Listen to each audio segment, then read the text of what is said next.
کی طرف جا رہا ہوتا ہے وہ پھر ایک خوشحال معاشرہ ہی پھر سڑکیں بھی بناتا ہے اور بلڈنگز بھی بناتا ہے، لیکن وہ کون سا قدم اٹھاتا ہے وہ معاشرہ خوشحال ہونے کے لیے؟ یہ سب سے بڑی چیز ہے۔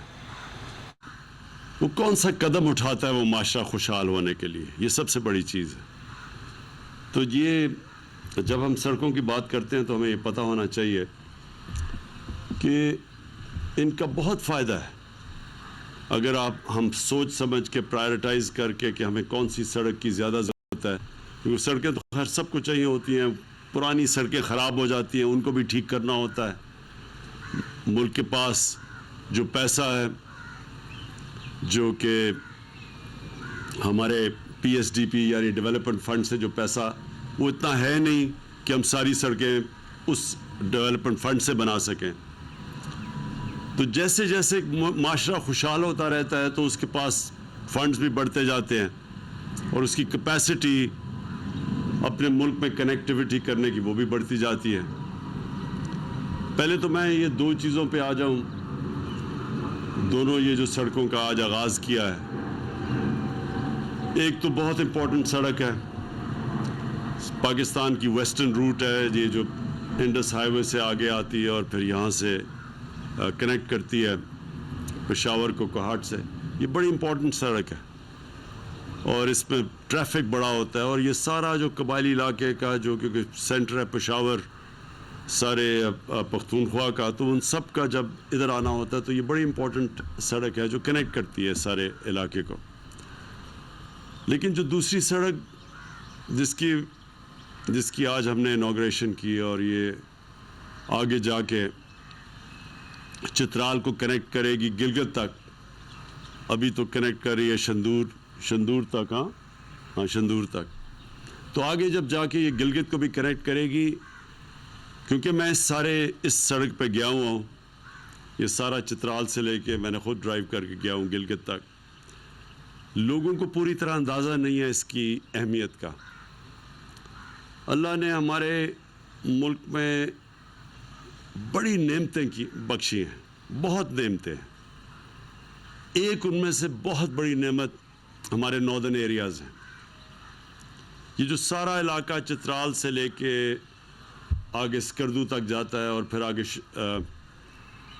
اس سے چائنا تک جاتا ہے، یہ سب علاقہ ایک ایسی ہمارے لیے اللہ نے نعمت بخشی ہے کہ ابھی تک ہم اس کا پوری طرح فائدہ ہی نہیں اٹھا سکے،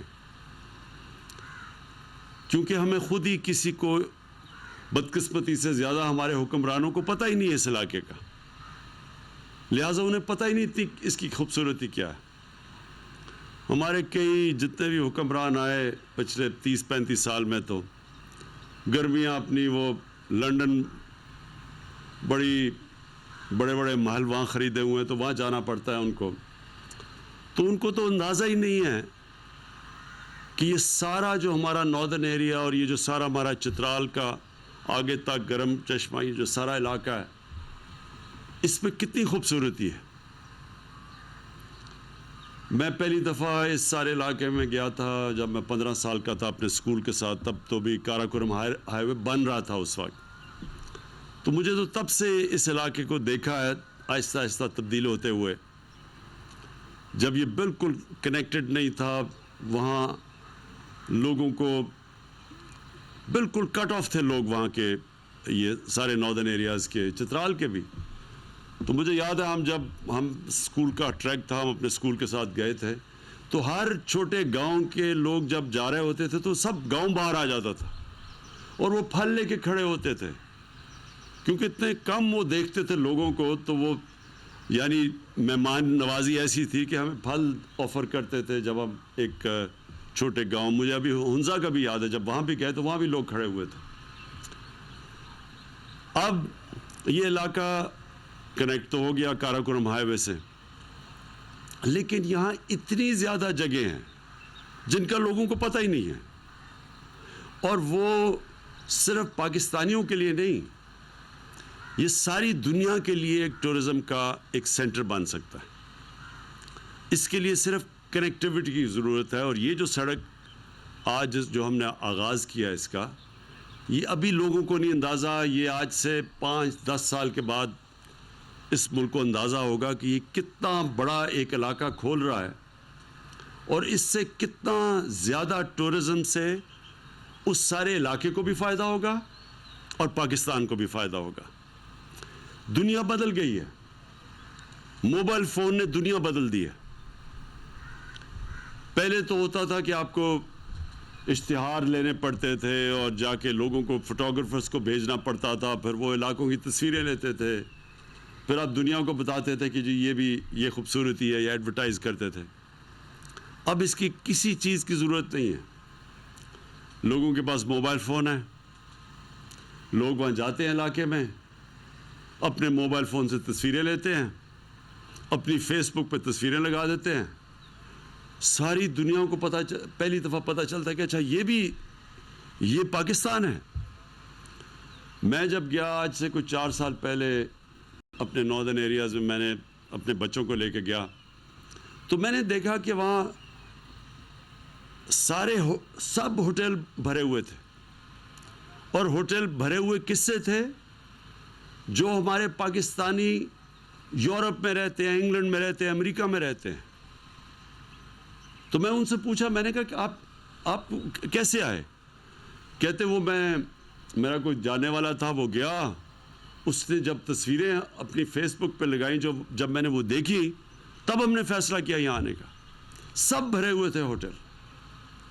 تو سوچیں کہ یہ تو ابھی تھوڑی سی جگہ انہوں نے لوگوں نے دیکھی ہیں جو ایکسیسیبل ہے سڑک سے، جدھر ہماری سڑکیں پہنچ گئی، باقی علاقہ کا تو لوگوں کو پتہ ہی نہیں ہے۔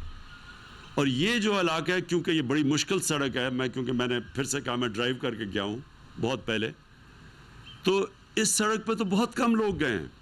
تو جب یہ سڑک کنیکٹ کرے گی تو تب یہ سارا علاقہ، کیونکہ یہ سڑک کے ارد گرد بھی بڑے بڑے ویلیز ہیں، چھپی ہوئی جگہیں ہیں، جو کہ وہ سب کھل جائیں گی۔ پھر جس طرح سوات موٹر وے نے سوات کو ہمیشہ کے لیے بدل دیا اور یہ بدلتا جا رہا ہے۔ یہ جو ابھی مراد سعید نے کہا کہ کبھی سردیوں میں ٹورزم نہیں ہوتی تھی پاکستان میں، گرمی میں لوگ تنگ آ کے گرمی کی وجہ سے جاتے تھے، اب سردیوں میں برف دیکھنے کے لیے لوگ جانا چاہتے ہیں، اور کیونکہ وہ موٹر وے بن گیا ہے، آسانی ہے، ٹریول آسان ہے، اب سردیوں میں سارے ہوٹل بھرے ہوئے تھے۔ تو یہ ایک اور انقلاب آ رہا ہے پاکستان میں ٹورزم کا۔ ابھی آہستہ جو لوگ اوپر رہتے ہیں، بدقسمتی سے پچھلے سال یہ کرونا کی وجہ سے ٹورزم بند کرنی پڑی، ٹریول بند کرنا پڑا، لیکن یہ جیسے جیسے انشاءاللہ یہ کرونا کا بھی اب بدقسمتی سے بھی ایک تیسرا ویو آیا ہوا ہے، اللہ کرے اس سے بھی ہم نکل جائیں۔ پہلے 2 سے تو اوپر والے نے بڑا کرم کیا تھا ہمیں نکلنے میں، اس میں پھر میں کہوں گا کہ ماسک سب پہن کے پھریں، کیونکہ یہ سب سے بہترین طریقہ ہے اس کو، وبا کو پھیلنے سے روکنے کا۔ تو جو اب میں دیکھ رہا ہوں پاکستان میں، یہ ساری ٹورزم کے لیے ہمارا ناردرن پہاڑی علاقے سب کھل جائیں گے۔ یہ سڑک بھی کھولے گی، موبائل فون بھی کھول رہا ہے یہ سارے علاقوں کو، اور اس سے یہ سب علاقوں میں خوشحالی آئے گی۔ اب جو دوسری چیز ہم نے کرنی ہے کہ ٹورسٹ تو آ جاتا ہے، لیکن ٹورسٹ کے لیے اب ریزورٹس بنانی ہے تاکہ وہ ٹورسٹ آ کے پیسہ خرچ کرے۔ اب سب کے انفارمیشن کے لیے سوئٹزرلینڈ آدھا ہے ہمارے ناردرن ایریاز سے، یعنی سارا سوئٹزرلینڈ اس کا علاقہ آدھا علاقہ ہے جو ہمارے ناردرن ایریاز کا علاقہ ہے، اور جو ناردرن ایریاز ہے ہمارے چترال بھی ملا کے یہ جو پختونخوا کا حصہ ہے، اس میں جو پہاڑ ہیں، جو اونچائی ہے، جو گلیشیئرز ہیں، وہ سوئٹزرلینڈ آس پاس اس کے نہیں آتا۔ دنیا کی جو ٹاپ 12 یا 13 سب سے اونچے پہاڑ ہیں، اس میں سے تقریباً آدھے پاکستان میں ہیں۔ اس کا کیا مطلب ہے؟ اس کا مطلب یہ ہے کہ گرمیوں کے اندر ٹریکنگ، گرمیوں کے اندر ویسے لوگ جائیں گے ان علاقوں میں، اور سردیوں میں اب جو نئی چیز شروع ہو گیا، اسکیئنگ، سردیوں میں اسکیئنگ کے لیے لوگ آئیں گے. اور ابھی سے ہی مجھے باہر سے لوگوں نے مجھے اپروچ کیا, آسٹریا سے کیا, اپنے پاکستانی باہر بیٹھے ہوئے ہیں, وہ اب مختلف علاقوں کی اسکیئنگ سلوپس ڈیولپ کریں گے جدھر وہ انفراسٹرکچر بنائیں گے. ابھی ملم جبہ ہے, اب دیکھیں سارے سردیوں میں لوگ یہاں پہنچے ہوتے ہیں. یہ تو ایک علاقہ ہے, یہاں کم از کم 1000 ملم جبہ ہیں, 1000 سے بھی زیادہ ہیں. تو ہم بڑے خوش قسمت لوگ ہیں. تو ہمارے پاس اب یہ نیا ایک ایسی چیز جو انقلاب اٹھنے لگا ہے وہ ٹورزم کا ہے. اس کے لیے محمود خان آپ کو میں خراج تحسین پیش کرتا ہوں. آپ نے یہ زبردست کام کیا ہے. آپ نے زوننگ شروع کر دی اب ٹورزم ایریاز کی.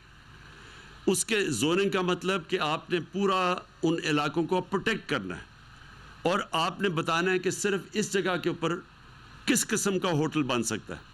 ہر قسم کا ہوٹل نہیں بن سکتا. جس طرح اچھا اب میں آپ کو بتا دوں کہ فرق کیا.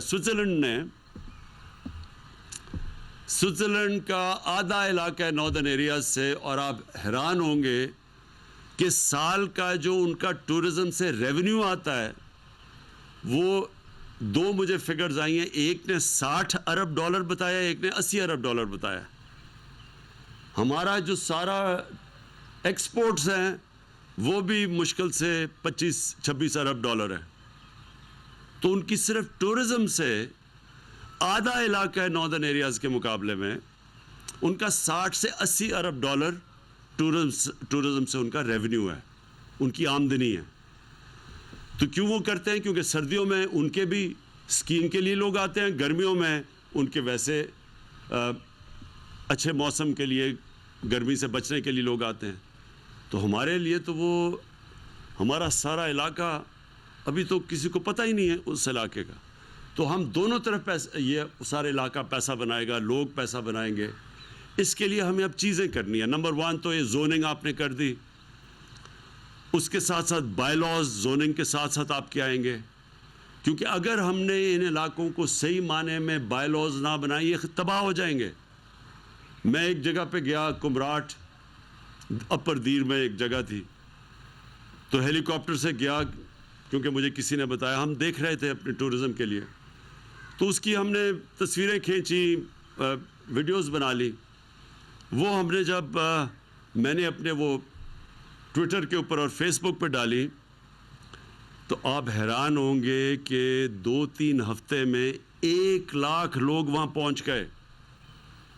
اب 1 لاکھ لوگ جب پہنچ گئے تو وہاں تو کوئی انفراسٹرکچر ہی نہیں ہے, تو وہاں گندگی تھی, گند پڑا رہا, چیزیں یعنی کچھ اسٹرکچر ہی نہیں تھا. تو اس لیے ضروری یہ ہے کہ ہم ان سارے علاقوں کے بائی لاز بنائیں. جو بھی آئے اس کو پتہ ہو کہ یہاں آپ نے گندگی نہیں کرنی, اپنے دریا وہاں چشمے ہیں خوبصورت, ان کو نہیں تباہ کرنا, اور جو ہر جگہ پہ گھر نہیں بنا دینے یا ہوٹلز نہیں, چن کے کس جگہ پہ ہوٹل بنیں گے. سوئٹزرلینڈ کی خوبی کیا ہے, ایسے زبردست قانون ہیں وہاں, سب کو پتہ ہے کہ ہوٹل ادھر بننا ہے اور اس طرح کا ہوٹل بنے گا. شہر یہ ہے, اور ہر شہر کے اندر صفائی ہوگی اور کسی قسم کی وہاں گندگی آپ کو نہیں نظر آتی. یہ علاقہ ہے, اس کے اندر صرف گائے بھینسیں اور جو یہ بکریاں چر سکتی ہیں, اور کہیں نہیں جا سکتی. پھر یہ جنگل ہے, کوئی جنگل کا ایک درخت نہیں کاٹ سکتا. اس لیے وہ اتنا زیادہ آمدنی اپنی ٹورزم سے کرتے ہیں. ہمیں اب یہ کرنا ہے پاکستان میں, لاز لے کے آنے ہیں, پروٹیکٹ کرنا ہے ان علاقوں کو. اور جب مقامی لوگوں کو پتہ چلے گا کہ کتنا زیادہ فائدہ ان کو ہوگا جب وہ علاقے کو پروٹیکٹ کریں گے, تو جس طرح چترال کے اندر آئی بیکس تقریباً ختم ہو گئے تھے, اتنا ان کا شکار کیا گیا. جب سے ہم نے مقامی لوگوں کو کہا ہے کہ آپ جو بھی آئی بیکس اتنے ہر سال مارے جائیں گے, شکار ان کا ہوگا, ہر آئی بیکس کا اتنا پیسہ لیں گے آپ جو شکاری ہے, اور وہ سارا پیسہ مقامی لوگوں کے اوپر خرچ ہوگا. اس سے یہ ہوا ہے کہ آئی بیکس کا اتنے زیادہ آئی بیکس ہو گئے ہیں اب وہاں. اسی طرح جب لوگوں کو پتہ چلے گا کہ مقامی لوگوں کو جب پتہ چلا کہ آئی بیکس کو بچانے سے اور تھوڑا سا اس کا شکار کرنے سے کتنا ہم سب کو فائدہ ہے, آئی بیکس بچ گئے. اسی طرح جو ہم نے اپنے یہ علاقے ہیں جب مقامی لوگوں کو یہ پتہ چلے گا کہ کتنا فائدہ ہوگا اس علاقے سے، ان کی کتنی آمدنی آئے گی، ان کی سٹینڈرڈ آف لیونگ، ان کی سارا زندگی کا معیار اوپر اٹھ جائے گا، تو وہ سب سے زیادہ وہ اپنے علاقوں کا، اپنے درختوں کا دھیان رکھیں گے. اور انشاءاللہ اس کے ساتھ ساتھ میں آخر میں جو بات کہنا چاہتا ہوں، ہم جو یہ پاکستان میں آپ درخت اگا رہے ہیں اور جنگلات اگا رہے ہیں، یہ ساتھ ساتھ جائے گا اس کا کہ جیسے جیسے ہم اپنے علاقوں کو پروٹیکٹ کریں گے، اپنے درخت اگائیں گے، اس سے ملک کی آمدنی آئے گی. وہ اور بات ہے کہ ہمیں موسم کی گرمی کا بڑا مسئلہ بنا ہوا ہے، یہ جو گلوبل وارمنگ ہے، تو یہ اس کے بھی ہمیں بچائے گی. اور پھر ٹورزم میں، یہ ٹورزم بہت بڑا ایک شعبہ ہے، انشاءاللہ اس میں بھی ہمارے ملک کو بہت فائدہ ہوگا. تو جو آگے آنے والے انقلاب ہیں، ایک ہم سارے ملک میں درختوں کا انقلاب لے کے آ رہے ہیں، ایک ہم ٹورزم کا انقلاب لے کے آ رہے ہیں، اور درختوں کے اندر جو زیتون کے ہم درخت اگا رہے ہیں، زیتون کے درخت کا انقلاب آ رہا ہے جو بالکل تبدیل کر لے گا سارے علاقہ. پھر ہم اور بھی نئی چیزیں لے کے آ رہے ہیں، جو زعفران ہے، یہاں زبردست موسم ہے، اس کا بہت زیادہ ان علاقوں پہ اگتی ہے جو لوگوں کے پاس زمینیں ہیں لیکن ان زمینوں سے کچھ اگتا نہیں ہے. بہترین وہ زعفران کے لیے زمینیں ہیں، تو اس کا فائدہ ہوگا. ایک پھل ہے، ایک سبزی ہے جو سب سے زیادہ مہنگی اور اچھی سبزی سمجھی جاتی ہے، جس کو انگریزی ایک ہی لفظ ہے اس کا، ایووکاڈو کہا جاتا ہے. یہ سارا علاقہ اسلام آباد سے اوپر، یہ سارا علاقہ بہترین ہے ایووکاڈو کے لیے. اس کے لیے بھی میں نے ابھی آپ سے بات کی ایگریکلچر ڈپارٹمنٹ سے اور فارسٹری سے، اس کو بھی ہم نے ساری جگہ اگانا ہے. اس سے اتنا فائدہ ہے. تو ہمارا ملک تو جو ابھی تک ہم نے فائدہ ہی نہیں اٹھایا، جو اللہ نے ہمارے ملک میں نعمتیں بخشی ہیں، ہم نے ابھی تک تو اس سے کچھ فائدہ ہی نہیں اٹھایا. ہم تو ابھی بھی وہ موہنجو دارو کے زمانے سے، جب سے جس طرح کی ہم اپنی ایگریکلچر چلا رہے ہیں اپنی، وہ اسی طرح کا چل رہے ہیں.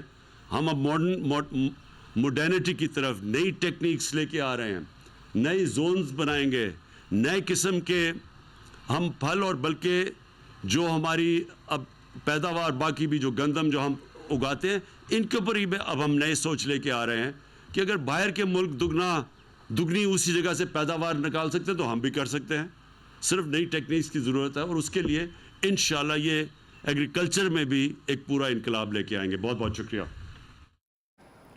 پشاور میں وزیراعظم عمران خان تقریب سے خطاب کر رہے تھے. انہوں نے کہا کہ جب معاشرہ خوشحال ہوتا ہے تو فنڈز بڑھتے ہیں، سڑکیں پلان